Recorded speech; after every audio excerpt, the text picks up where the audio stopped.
What is going on, everybody? Welcome back to Sideline Summit. I'm Antonio Perez, joined as always by Chris Coulter, CB Coulter Boy. Unfortunately, Danny is not with us today, but I'm going to explain essentially what we're doing before I get into that. Of course, make sure you leave a like, subscribe to the channel if you're new, you're listening to this on audio platforms.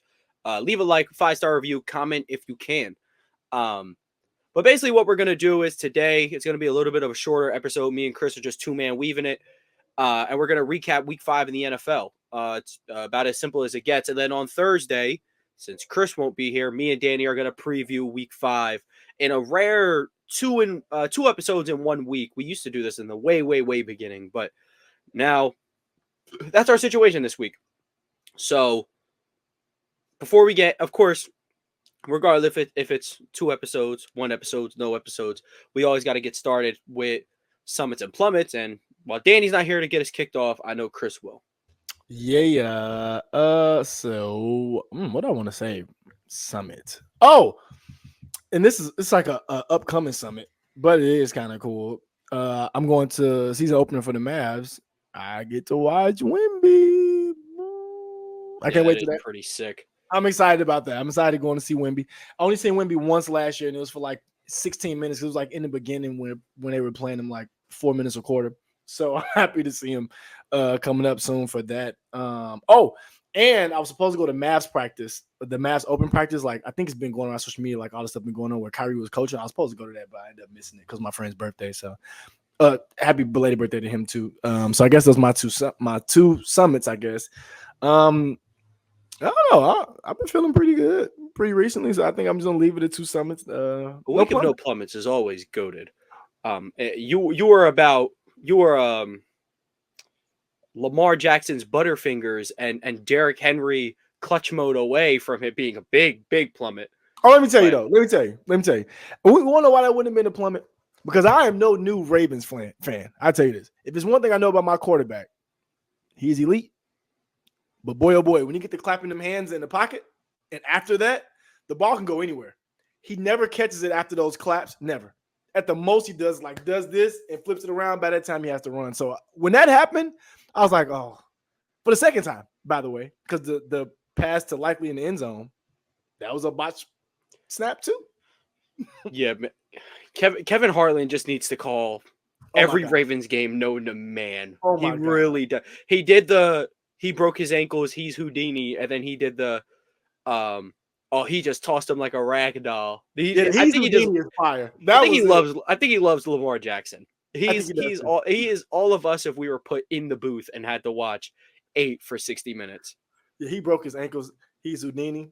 That's up there. That's a call. That's up there. That is up there. Yeah, for sure. I mean, as for me, Summit, Eagles free week. Cannot complain. Don't gotta watch them. That was great. Also, Celtics basketball is getting back into the roll of things. Streets are saying Tatum's jumper's back, but he's shooting 40% from the field in preseason. So take that for what it is. But his jumper it's the same mechanics. He's just not pausing at the bottom, pausing up here, and then releasing. It's kind of, he's hitting all the landmarks in like we're not staying for a long time here. We're just going to let it fly. And the pull-up game has looked good. So they're back-to-back, no doubt. I guess just while we're talking about the NBA, they released like who's the best player at every position or whatever. And Danny, he sent in the chat. Point guard, it was Luka. I'd agree. Shooting guard was Anthony Edwards. It's a little bit more of a conversation than I think the media has it up to be right now, but I'm fine with Anthony Edwards. He had a spectacular playoff run, good gold medal run. That's fine. I would probably still say Devin Booker though. Yeah, shooting guard in my opinion. But I don't think you can go wrong. Yeah. Power forward, they said Giannis. Absolutely correct. Center, they said Jokic. Now for small forward, the voting process was Jason Tatum at 1, who's a power forward. I think next was, Luka, who's a point guard. And it was LeBron and KD, who I don't remember the last time they've actually played small forward. They've been playing power forward for the past couple of years. and it was Jaylen Brown, who's actually the only dude who is small forward on the list. Got 3% of the GM's votes. This is like small. People say power forwards going extinct. No, sneaky small forwards going extinct It's because just swings now. it's either filled with oversized shooting guards or undersized power forwards. It's like right now you're either a point guard in NBA or a wing. Oh, you're a point guard, wing, or swing, even in or center. Like because wings and swings play anywhere from 2 to 4 now, and then you have your point guard. I think that's Yeah, I what mean, say the Celtics a while back they were rolling out Jaylen Brown at shooting guard, which because I I mean get in reality, 6'7", but like he's kind of a tall 6'7", if you ask me. because is Drew really a point guard? Yes, he's played it. Drew's more an off-ball guard that can handle it. Derek White is too. So in reality, Drew being or Holiday being or not Drew Holiday, Derek White being the smallest person in the lineup, he's 6'4", and I'm starting to have my suspicions about that 6'4". I think he's sneaking a little closer to 6'5", 6'6". Oh, he's hella tall. He's hella tall. Yeah, and then he's got a long wingspan. Like, okay, enough Celtics glaze. Y'all are gonna get way however tall Devin Booker is how tall Derek White is, and you can see that from USA camp when they were standing next to each other. They're literally the same height. So if Book's we're running about like a 6'6". On every single episode, you will see me wearing some kind of hat, whether it's a snapback, whether it's a dad style hat. I always got to have something to complete the outfit. And the only place where I get my hats is lids.com. Lids.com has so many different brands, and of course they have a bunch of different styles. Like I just said, it could be dad hat, snapback, it could be fitted, it could be Velcro back. Whatever you want, they got it. And with the NFL season coming up, I know you're going to want to rock and represent your favorite squad. Me personally, I'm a big Eagles guy, and I love this 47 brand throwback hat that I got from lids.com. Or if you're more of a snapback guy, I also got this NBA champions Boston Celtics new era cap from lids.com as well. If you like either of those hats and you feel like you want one to represent your squad, click the link in the description below. Whether it's new era or 47, both links will take you right to lids.com. And the best thing about Lids, they always have some type of deal going on their website. So make sure you click that link and check out any deals they got going on at lids.com. Yeah. You know, point guard, two guard, whatever the case may be. But that's enough hoops for now. We could talk about the Week 5 recap. So I guess, do we want to start with the Thursday game? Kirk Cousins versus Baker Mayfield? Absolute fireworks. I mean, I guess we could start, if you want to start. What do we even expect from the Falcons going forward? Because the first 4 weeks, that's about as stagnant as it gets. And then Kirk Cousins said, "Let me cosplay Tom Brady." Like, what are you expecting just from the Falcons from the rest of the way? Like, is it gonna keep being inconsistent like this? Like, what are you seeing? I think they're gonna figure it out and hit their stride. I think they're gonna figure it out because they have enough talent to do so. And I think Kirk Cousins is I was saying this before, like the season even started. Like I think Kirk is the guy to be able to spread the ball out to all those talents that you have. Even got a Kyle Pitts big game, which I've been waiting on. Obviously, Kyle Pitts fan club was happy to see that. But yeah, I think they're going to figure it out. I think they're going to figure it out, and I think they're going to be more consistent of an offense, especially in the defense already pretty good, obviously. Especially that secondary, pretty elite, looking pretty elite. So I'd say they're going to figure out and be more consistent on offense. I think it's more so about Kirk just getting his footing, like no pun intended. Like if you've been watching the game, like he's even been driving a little more off the back foot than he was in week 1 and 2, which makes sense. Can you come off an Achilles injury? You know, it makes sense. So I think as he gets more comfortable with being closer to his old self with what he was able to do. And like, for example, those 2-minute drills and those late clock things, that's Kirk's wheelhouse a lot of times. You know, that's kind of how he gets down. Not usually on prime time, but that's his wheelhouse, you know, of getting down the field really quick. So I think as he gets more comfortable with come off the injury, I think they'll be more consistent and a good offense more for the rest of the year. Yeah, I was kind of thinking the same thing. I think Kirk Cousins, along with Burrow, who we'll talk about later, I think I think the rest of the way we're going to see them hit their stride. I don't know if Kirk's got another 500-yard game in him, but it was evident, like you said, he's already not the most mobile dude in the world, and he tore his Achilles, but you can start to see he's getting some of that pocket presence back. He made a throw, I think, to Mooney in the seam. It was like right at the goal line. I think they scored, but he like back shoulders a seam ball while not underthrowing it so that the safety could get it. It hopefully someone watching knows what I'm talking about, but that throw was absolutely insane. One of the best throws I've ever seen him make. On top of that, of course, Kyle Pitts had a great game, but it wasn't. See, I think where Kyle Pitts is going to have to make his money at this point, because he's obviously not as agile as he was an ACL ago. Just be that security blanket, be that quick 5 yards. And then most of the time you can win your routes, in the intermediate area. So you'll get fed there as well. And he had a good game. Is he going to be like, he's not going to be like, prime Gronk or Travis Kelce for this team, because they have the number one target on this team isn't going to be Pitts. It's going to be Drake London, and Drake London is having an absolute breakout party. Like, I think even me or other really big fans of Drake London could not have seen this level of breakout, I guess, in my opinion, because he's starting to make his way into some conversations, in my opinion. And the great thing about him is he can do it from everywhere. And though the play calling has him, we're going to be in the left side slot, we're lining up right outside. You can do anything with him because of his size and speed. They're absolutely incredible. I think there's still some lumps in their run game. Algier is getting, the I guess you say the between the tackle stuff, and Bijan's going outside. I think Bijan needs a little bit more in between the tackles work as well. But I mean, overall, that was a phenomenal win. I guess I would say for Tampa Bay, though, they dropped that one. They lost to the Broncos 2 weeks ago. It's, you got to find that consistency defensively. You shut down the Eagles. Granted, Paris Campbell is wide receiver 1. But you turn around, you get absolutely lit up by this team, which I know we were just praising, but it's kind of like you guys got to find an identity, because offense is fine. Offense put up 30 points. Mike Evans had 2 touchdowns. Chris Godwin's still one of the best in the game. Even K-Dot, making big plays. The defense is just going to have to find an identity. I guess that's pretty much all I would really have on that end. Baker played a fine game, but Kirk clearly outclassed him. Yeah, so all right, then let's see. I'm going to pull up the 1 o'clock window real quick. Trying to think if any games just stood out in general on that. We can start with the London game. That's best. Vikings Jets. Jets fired their coach this morning.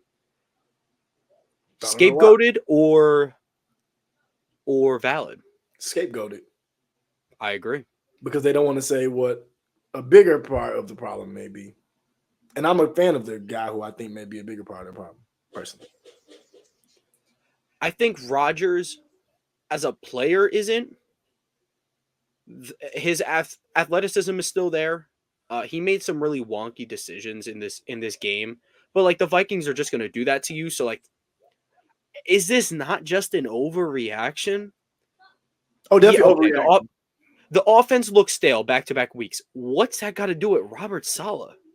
He's a defensive head coach. Maybe I'm super surface level and I'm not in on Jets core or whatever. But why did they not just simply go at Rodgers' guy? Why is Nathaniel Hackett here? He is the core of the issues. Yep. Outside of basic chemistry that Rodgers and Garrett Wilson need to develop. This just felt like a scapegoat to me, and you said you agree. So, but as for the game itself, I mean, Saleh and the defense did a good job outside of the layups that the Viking offense got, and including a pick 6 by Ginkel. It's like, what more do you want him to do? And Grant, Sauce is our guy. Sauce Gardner's both of our guy for sure. Keep your hands to yourself, man. he was killing them with the holding penalties. But overall, the Jets defense did great. Sam Darnold easily played his worst game of the year. I don't understand the firing. He's the head honcho of one of the best defenses in the NFL.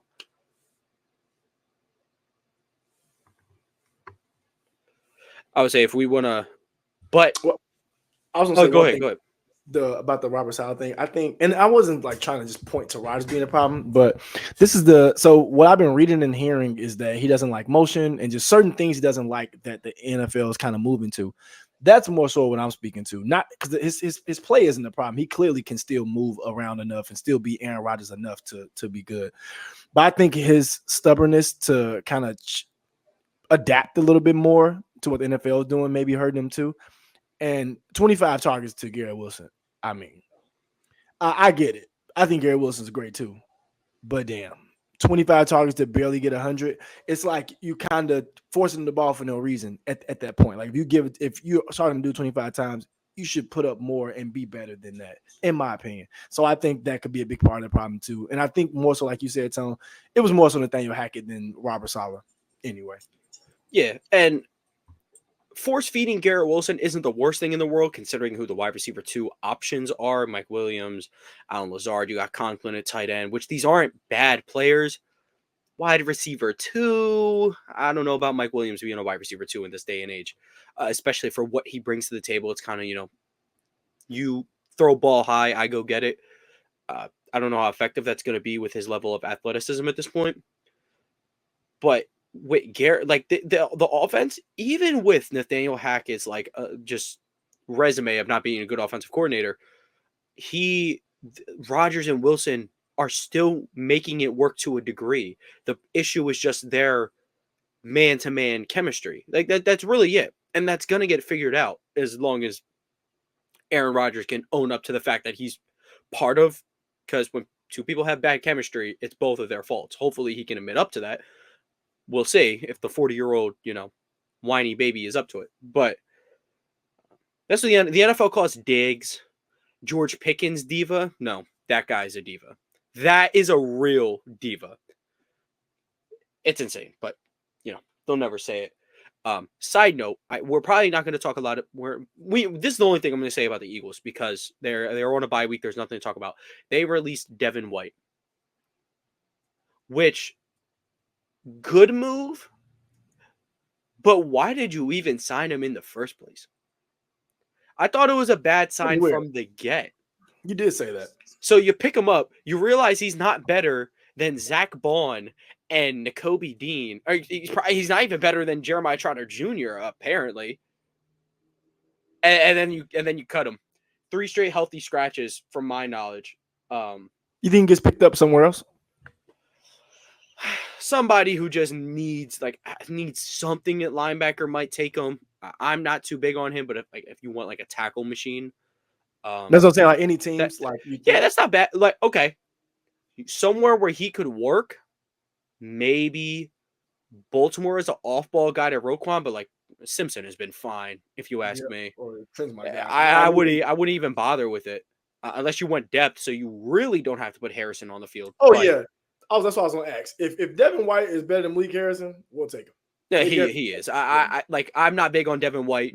Malik Harrison cannot play the game of football. No, he cannot. And you can't do it next to Roquan Smith, who if Fred Warner did not exist, we're talking about Roquan being the middle linebacker of this era. It's insane. But okay, off of that topic though, as for the Jets, you can walk out of this game with 2 things. Yeah, of course we got to work on things. But like I said, Sam Darnold played his worst game and they won still. Like that's great. That's absolutely great. I don't know if you saw it. They said Justin Jefferson right now, and it was like the compilation of like Shea at the foul line. It's because Jetta just kept getting the calls. So yeah, that's what I would have to say. I mean, Darnold, I'm not going to say the insanity runs yet. They're 5-0, and that was his first like really bad game. But I think he can take this one and hopefully walk away with, all right, I really need to start checking it down more. I really just can't say, Jefferson, you got me. Which is that's a great mindset to have. And if you're going to be aggressive, that's the best way to go about it. But I think, you got to take what's there. Hopefully Aaron Jones is okay, because that could also be an issue going forward. Once he went down, run game was non-existent. Now you can't keep teams on your toes. Now you can run a true too high against Sam Darnold. He's bound to throw you one. So That's pretty much. I mean, but hey, they're 5-0, looking like the best team in the NFL. If not one of the top 3, I would say. Agreed. Dolphins Patriots. I have nothing about the game itself. I will say Drake May is making his first start next week. Oh no, Not, thank you. and I'm gonna be honest. I don't know No. if Jacoby did anything wrong. Maybe they just want to see what the kid got though, and I think your number 3 overall pick should be playing anyway. But I wouldn't say I'm Brissett with you did on that. anything. I'm with you on that, Tone. I just don't like the fact that I don't want to put Drake May behind the offensive line right now. That's my only thing. I just don't want to do that yet. I would say it's either you could put the. But I agree, he should play though. Here's the thing with Drake May. I guess I should actually start with Daniels and Williams because the way they've handled the blitz so far, and Williams specifically the last 2 weeks has been like the best in football. But the way those two handle the blitz, it just shows, oh yeah, they're built for this. That's why it's kind of like with Bryce Young. Oh, Bryce Young doesn't he got pressured so much. I'm like, well, he doesn't handle the pressure good either. Your quarterback needs to be able to deal with the pressure a little bit. Now, Drake May is 1 game sample size this upcoming week going to be the end all be all when he's Will Anderson coming right for him? I'm not sure. But if he can react better than Brissett under pressure, you walk away feeling so much better regardless of the wins and losses. Is he willing to hang in there and make some of the extracurricular throws that he is very much as capable as Caleb Williams in making those throws? So that's really what I have for that.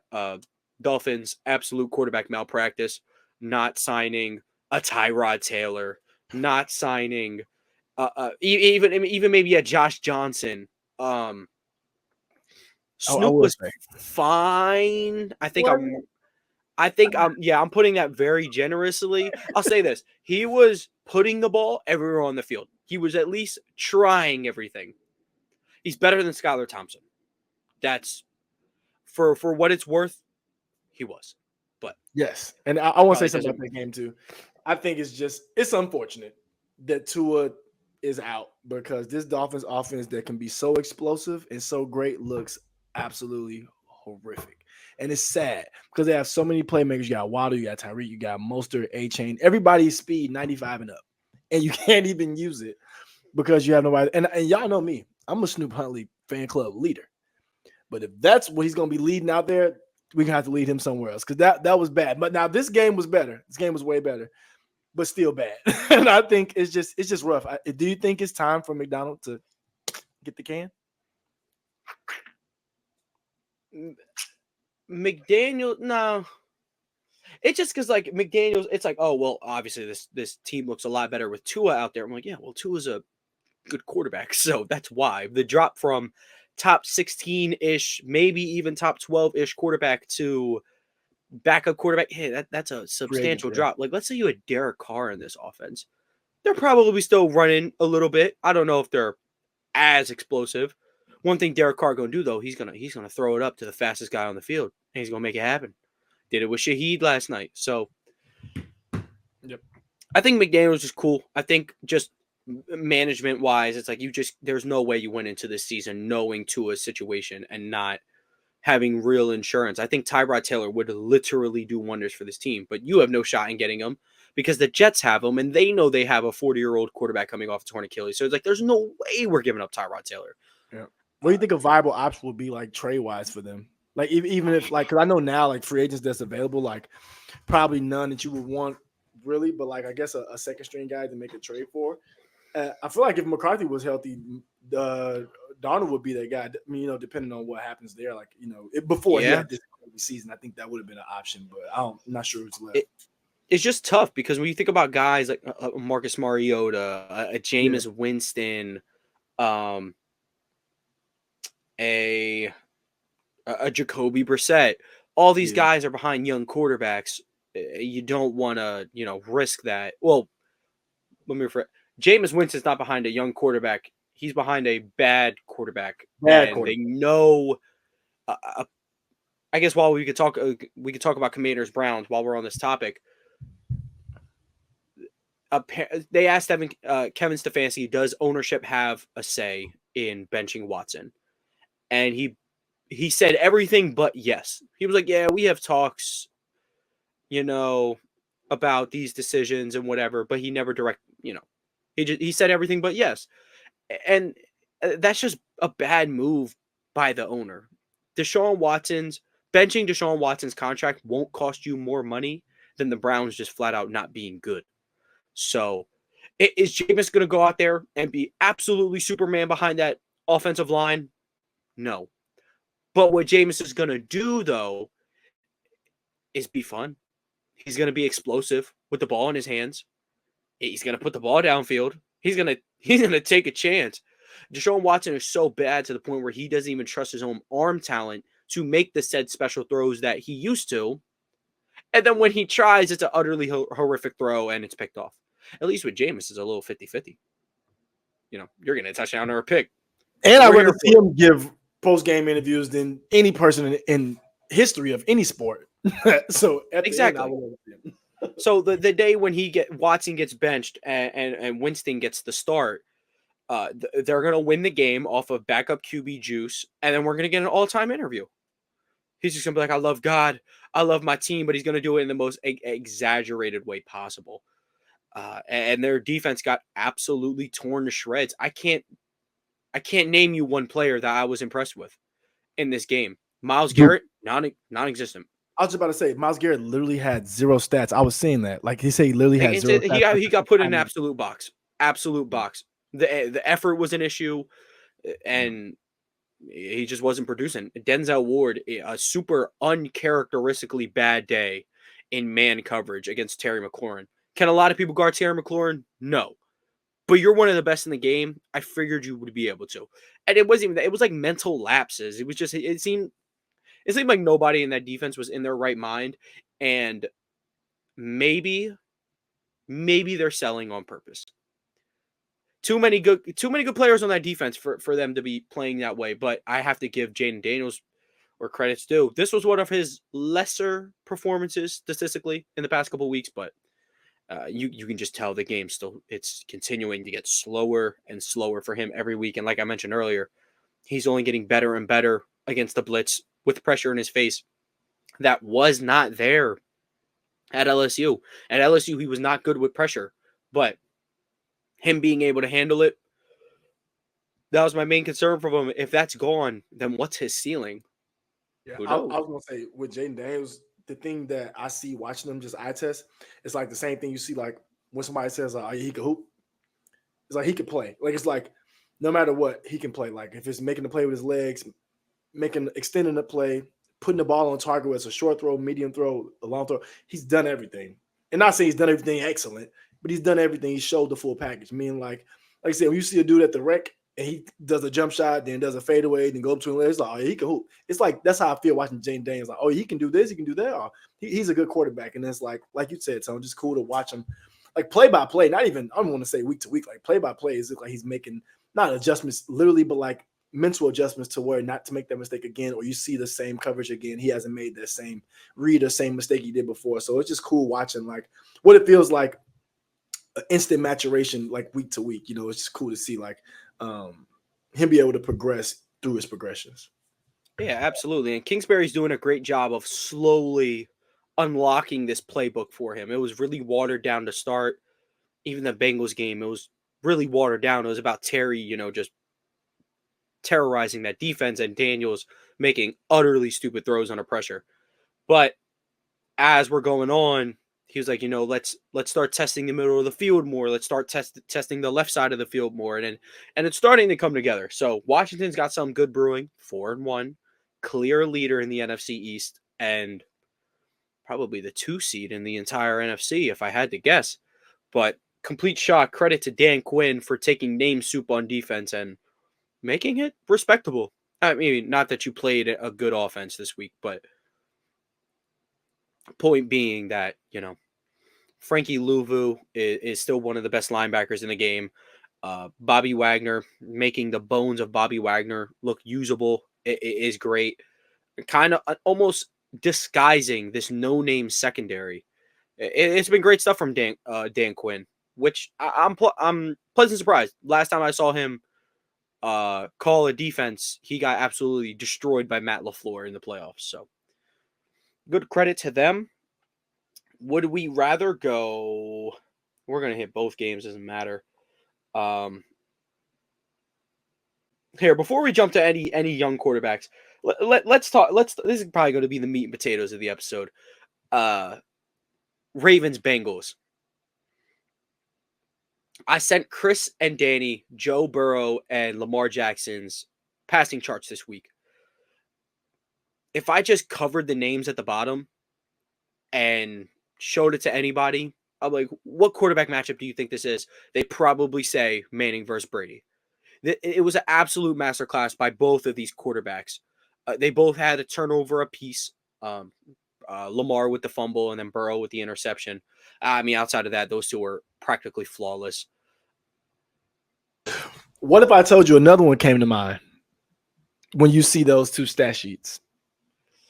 Because I'm accounting for one thing. So when you hear what I say, give your next one. When you hear what I say, you might say, "Oh, I see where you're going," and you're gonna love it.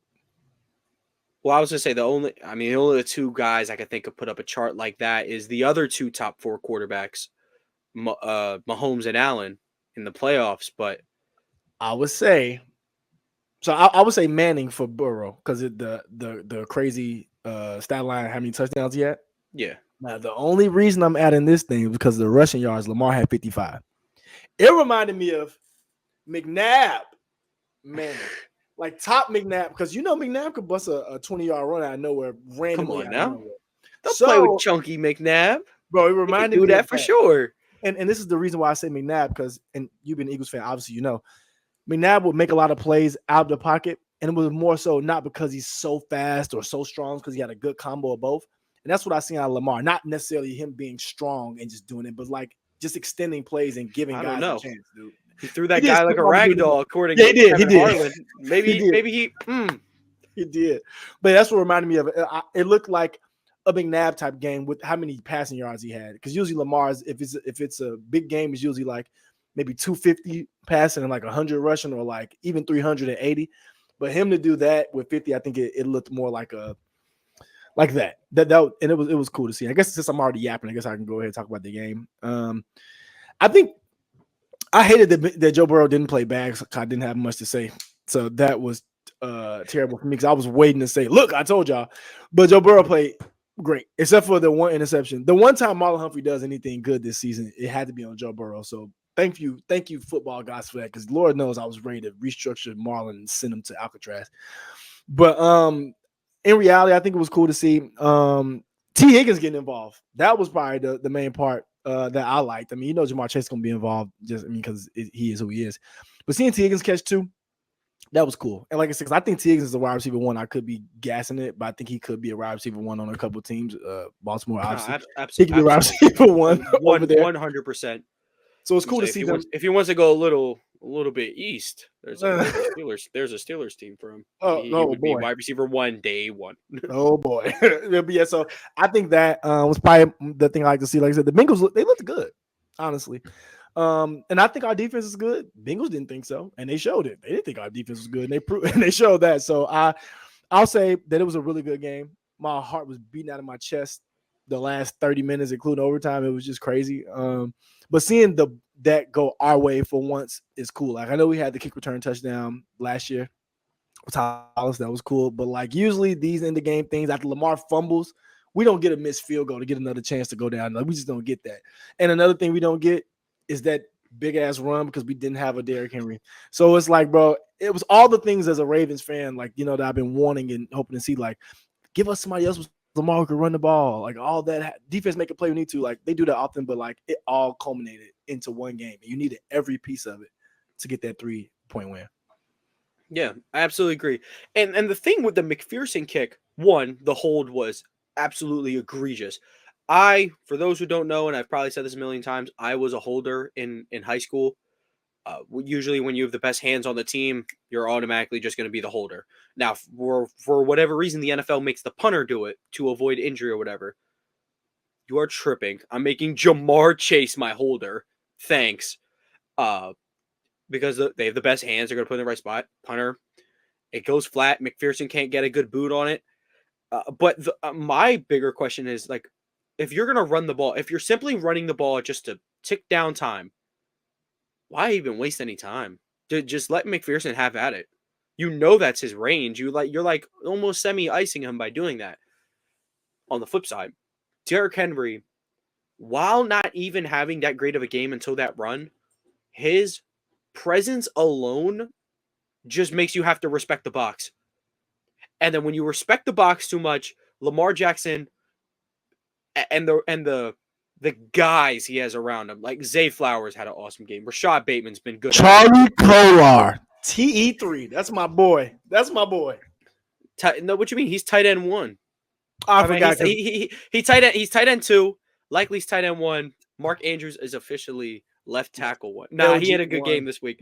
but he's the things that Lamar can do when you have to respect the running back. And you also got to respect him as a runner. There's not enough guys out there to defend Lamar Jackson throwing the ball. Hell, you could not respect the box. You're still going to have a tough time with Lamar throwing the ball. And it's just insane that Lamar does these type of games 3, maybe 4 times a year, every single year. And people are like, well, he can't throw the football. I'm like, well, he probably throws the football better than your favorite quarterback. So how do we explain that? How do we explain he's one of the 3 best throwers of the football in the NFL, and he can't throw? I'm not trying to hear it. One of the strongest arms in the NFL. He could flick his wrist and the ball would go a million yards. The arm angles off the back foot. He is. I won't even say he can't just throw the ball. He is one of the best arm talents in this generation. Like, yeah, you guys are going to get obsessed with Josh Allen, sideline throws, and Mahomes. He's not even a person. But and by the way, those shits are ridiculous. I'm not taking away from them. They are ridiculous. Of course. But it's just like when you see all these special throws, like, just know Lamar can do them too. He's not playing. And as for Joe Burrow does those a little less. He's a little more human than these guys. But don't get it wrong. He's superhuman still. The ability to become... Boy, is he accurate. Exactly.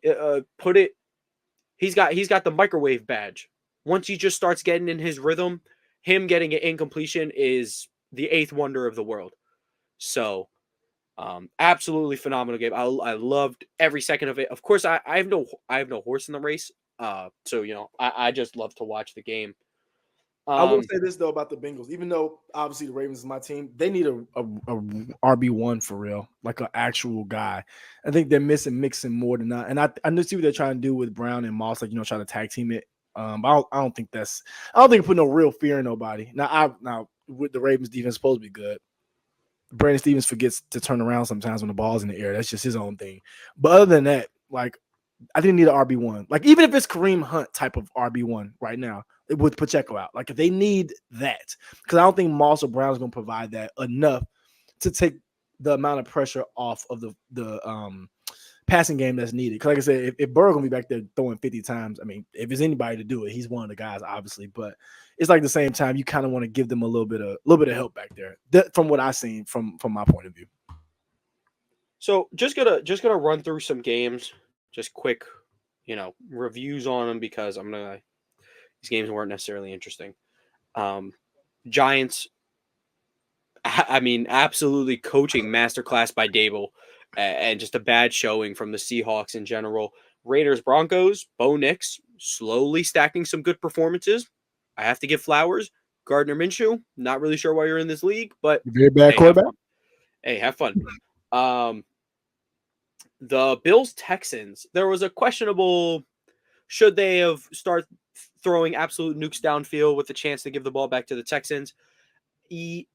Throwing is fine. The throws made were not. I'll put it that way. Because you still have to get a first down to, make the Texans milk their timeouts and head to overtime. And then, if you get a certain way downfield, let's get crazy. And even then, they get a good punt off and it's returned. What are you about to say? And also too, I've become a Josh Allen fan, y'all. I have, but 9 for 30 is kind of crazy. It looks crazy on a football field, like I'm on a football stat sheet. 9 for 30 looks insane. That looks crazy, absolutely, in any sport ever. didn't even see Besides Mitchell baseball, in the baseball is the only place where 9 for 30 is It's elite. not only acceptable, amazing. Yeah, you're top tier. You're batting 3 something. But I would say they're speculating. I think they said Allen got a concussion at some point, maybe. Oh, They are speculating that. I haven't seen it. I would hope not, because why would you let him back in the game? But yeah, quick review on that one. Texans get a gutty one. That's all I really have for that one. Colts, Jaguars. Jags get the first one of the season, but Flacco, still got it. He always will. As Katie said, put him anywhere, he'll hoop. And last one, I would say we don't got to go too deep on the Bears just because it was the Panthers. But Caleb Williams is like Victor Wembanyama in the fact that he adapts to the NFL every game. Victor Wembanyama was getting better basically every single game. Caleb Williams a little bit of the same, except it's a little more drastic when it's week to week. So it was like that was my favorite thing with Wemby. It was like, watch a Spurs game on Wednesday. Don't watch the Spurs until next Wednesday. And it's like he's made leaps and bounds since then. Same thing with Caleb. Yeah, whole new players, literally. I will say this though. Roshan Johnson sighting. Remember he was coming out and he was behind Bijan Robinson. I was like, you know what? I like this guy a lot. I didn't know what or where he would be. And also, too, I want to say this because Tone and Danny tried to tell me about DeAndre Swift. Maybe they were right. Maybe he is offensive line merchant. But damn it, when he looks good, it looks good. But Roshan Johnson might be able to do what DeAndre Swift does plus more. So I can see. Swift just has to, like, if Swift could spawn 5 yards upfield, I trust him because he can make anybody miss. But, like, I don't know. Hey, sometimes it looks like he lost, bro. Like, I ain't gonna lie. It looks like he lost. Like, he don't know where to go when he's the king of getting tackled at the 1 yard line. Happened so many times in Philly. Happened again this week off of that screen pass. But yeah. The last game I really, really want to get into is Cowboys Steelers. That was an ugly one. I didn't really get to catch too much of it. Seemed like your typical Steelers game. But last one I want to get into before we get on out of here is Cardinals Niners. And while the Cardinals pick up a super gutty win, what are you seeing from the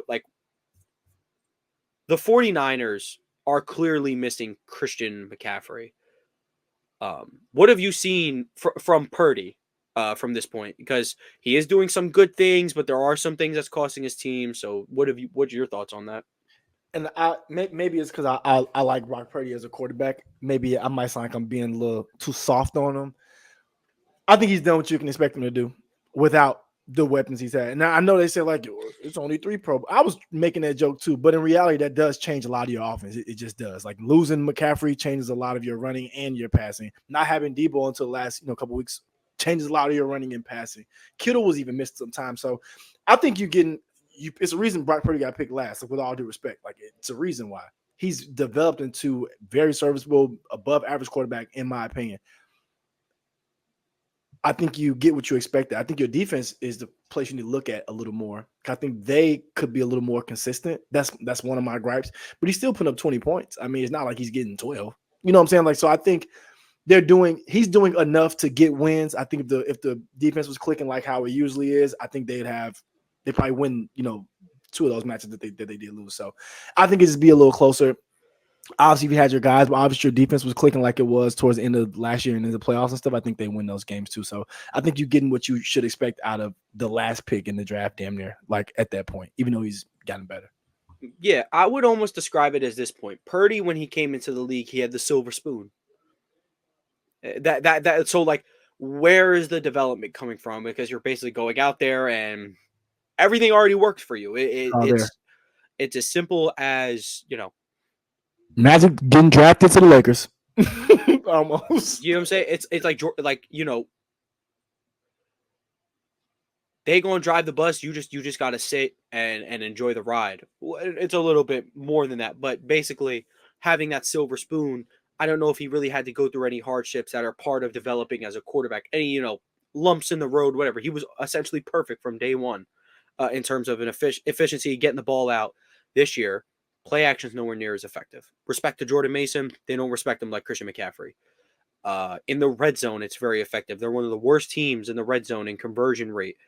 And that's because, it's the red zone, but there's not that much field to work with, and we really, really don't respect your run game.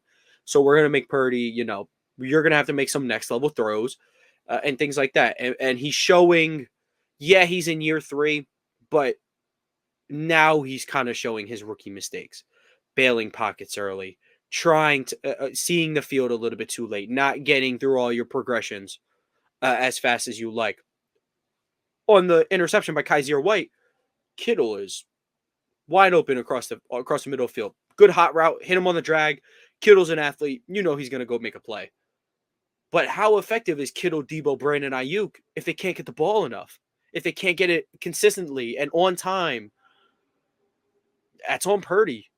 I know Christian McCaffrey's out. But you got a big payday coming up, man.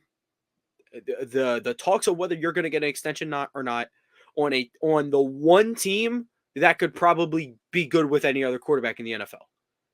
You're going to have to prove yourself. I'm with you. This is a top 15 quarterback in our league. He's insanely efficient. And almost from a numerical standpoint, he's having the best year of his career. But it's easy to look and watch Niners games and say he's kind of missing his second quarterback back there. He's missing 23 a little bit. And that's okay. He's still young. I think there's going to be if there's any year for bumps and bruises for Brock Purdy, I'd prefer it not be this year on a pay year. But at the same time, if you go through the bumps and bruises, if you walk through the rain and you prevail, there's probably going to be a fat check waiting for you. So we're going to see. This is going to be interesting with McCaffrey potentially being in and out of the lineup with the Achilles tendonitis. But I'll say agree with you. The Niners, I'm not concerned. 2-3 does look bad, but I think they'll be okay. I'll say the only reason I'm concerned is that, and y'all taught me this. I mean, obviously, watching you can understand, but no team gets healthier as the season goes. Well, not no team. Oftentimes you don't. So that's the only part that kind of scares me is that health has been a big part of their issue. In my opinion, just looking at it up, obviously McCaffrey's health has been a big part of the issue, but I think that would be my only scary factor that usually injuries don't get better over the season. They kind of get worse type of thing as far as just people who are banged up or not banged up, whatever the case may be. So I just hope they can figure it out better because I will say this.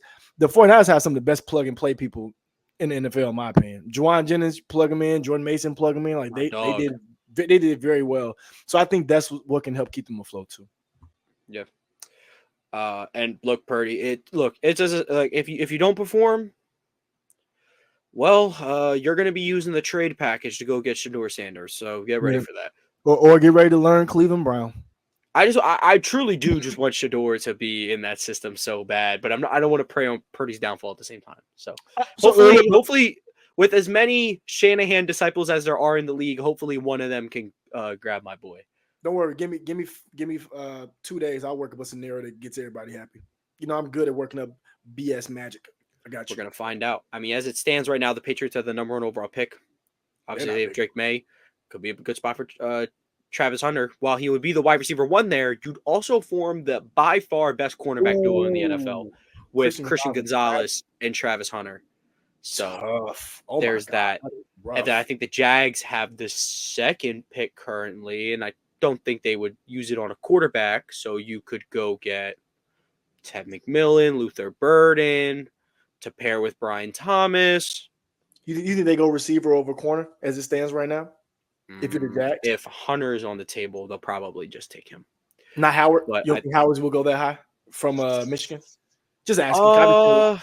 Probably. I don't know if he's a really good corner prospect. Don't get me wrong, this kid's gonna go round 1.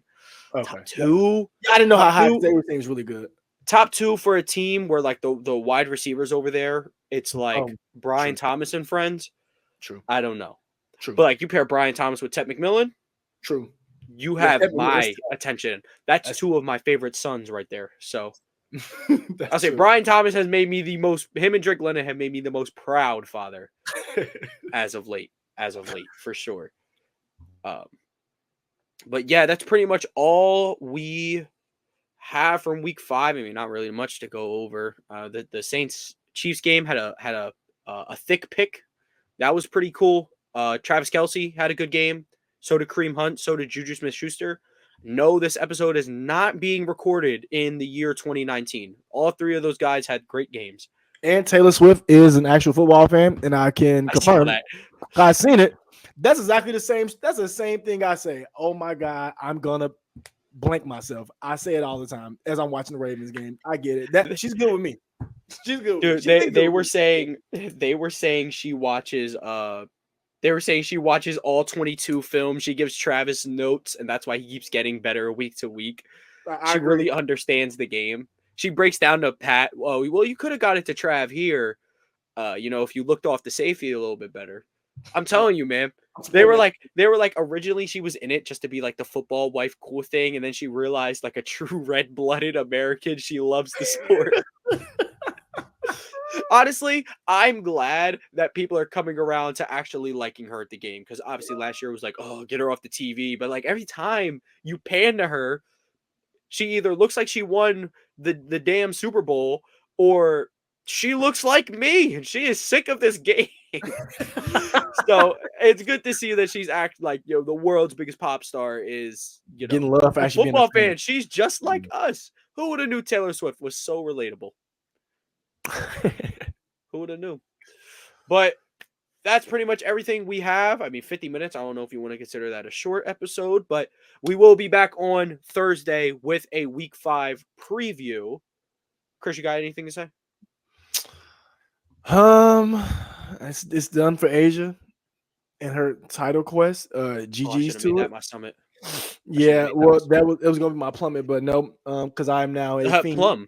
I'm a fiend, and go Lynx. Unfortunately, this is what I want to happen. I want Brianna Stewart, Sabrina, and Nafisa Collier to win this year. Unfortunately, it can't happen. So I'm going to have to pick a side. And since Tona's already on the Liberty side, I'm going to have to pick the Lynx side just for this, we have to go and not be on the same page every once in a while. So I'm a fiend for the next couple weeks, next week or so. Yeah, the W is getting up there in popularity. They said, game on the line, Plum, I believe in you. Oh, bro, you know what did it for me? They were like, some girls That's how like, yeah, I'm gonna start like talking about WNBA players like y'all talk. I mean, NBA players. I'm talking about WNBA players. They're like, lady, welcome. You will love it here. That's what you'll like. Yeah, like it's like, dude, Pickensburg is a better troll than you, man. like you have to like people have to know your name if you're going to be a good troll. There you go. Like Icy Vert. He kind of Pickensburg is an all time. I remember back like 3 years ago. It was Official John, and what was the other dude's name with the Harden profile picture? His name was, I can't think of his name, but he was one of the greats. I know I just said you have to remember the name, but everyone knows what I'm talking about. It was like BSN or something. He was a big Harden fan. He was a quote Bulls fan, but he wasn't. He was just a Harden fan. But that was pretty funny. But from AP New Freezer, Coached by Migos. Thank you guys for tuning in, and we'll catch y'all on Thursday or Friday. One of the two. Friday, because that's when the episode will release. So catch y'all then.